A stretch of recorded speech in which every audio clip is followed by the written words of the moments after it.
So in this video, we're going to take a look at a piece called Allegro. Now this piece is one of the pieces in your packet, so at this time, you're not going to need the book. Just go ahead and take out your packet and open to the piece that says Allegro. This doesn't have a name more than Allegro, it's just named after the tempo they want you to take it. We've already talked about Allegro. Allegro means fast. This is also one of those pieces, like some of the ones we did in the past, Rocky Mountain, Lightly Row, that has a melody part and a harmony part.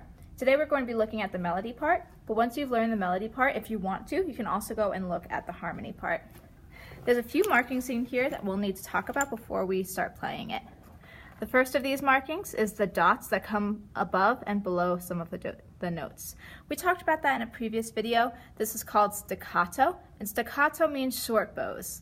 Then when you get to the second line, you see those lines that go above and below the notes. That is, you can either be called legato or tenuto, and that means long bows. So just remember, staccato is short, legato long. We also have some things in here that we haven't talked about in class before or in any previous videos, so let's talk about those next. You see below here, this is F, P, MF, and then F again at the end. So all of those are what we call dynamics, and dynamics talk about how loudly or how softly we're going to play the music. So we have four dynamics that we primarily use. We have piano, which is P, mezzo piano, which is MP, mezzo forte, which is MF, and forte, which is F. The word mezzo means medium or sort of, so when you hear mezzo piano or mezzo forte, it means kind of medium or sort of forte, sort of piano. So let's talk about now forte and piano. Forte, if you translate it from Italian, forte means strong. That's going to be a loud dynamic. So whenever you see an F below your music, that means you're going to play loudly, you're going to play strong. When you see MF, mezzo forte, it means you're going to play a little bit loud. So it's not going to be quiet, but it's not going to be as loud as just forte. It's going to be mezzo, medium forte. Now piano means exactly the opposite. Piano is very soft, piano is very quiet. So whenever you see piano, that means you're going to play it softly. And whenever you see MP, mezzo piano, that means you're going to play it kind of softly. So if you were to rank the dynamics from the quietest to the loudest, you would start with piano, soft, mezzo piano, medium soft, mezzo forte, medium loud, and then forte, which is loud.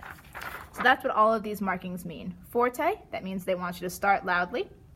When you get right here, piano, that's a big change. You're suddenly going from loud to quiet. Once you get to the second line, about halfway through the second line, you're mezzo forte, kind of loud. And then at the very end, you're forte again.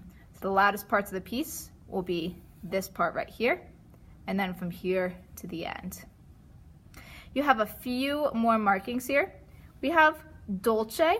In Italian, we pronounce it dolce. If you speak Spanish, you might see the same word and think dulce, and that just means sweetly. It's reinforcing the idea that they want you to use long bows there. And then when we get here, you see RIT, rit. Rit means to gradually slow down. And then this marking right here, some people say it looks like a sunrise or kind of like an upside down smiley face of someone who only has one eye. This is called a fermata. A lot of vocabulary terms today. A fermata means that you're going to hold the note as long as we ask you to. So whichever one of us is up on stage in the concert leading you guys, we will lead you and show you with our bows how much we want to slow down when we get to the rit. And then we'll hold our bows as long as we can or as long as we think is musical and sounds nice for the fermata. After that, you see a bow lift and we jump back into the beginning. All right, now make sure that when you're looking through this, you first know all of the rhythms that are presented here. We have eighth notes, quarter notes, and half notes. So there's times when we're going to be using quick short bows and times we're going to be using long bows as well. Make sure you know all of the notes and you practice it pizzicato before you try playing it with me in just a second.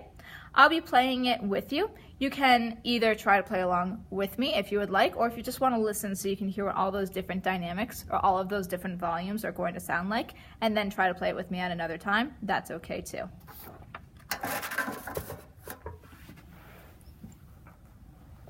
Because it's called Allegro, I am going to play it at an Allegro tempo now. You can absolutely practice it slower on your own until you feel comfortable and then start to try it at Allegro. 1, 2, ready, go.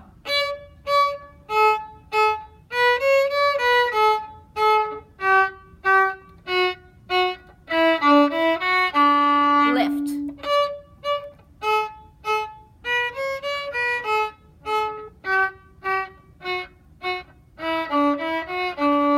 long bows.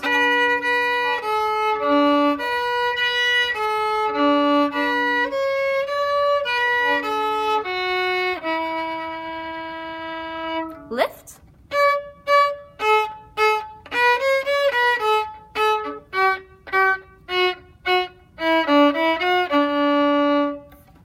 I'm not going to go through the harmony part today. It's a lot of the same rhythms. You have the same markings in there.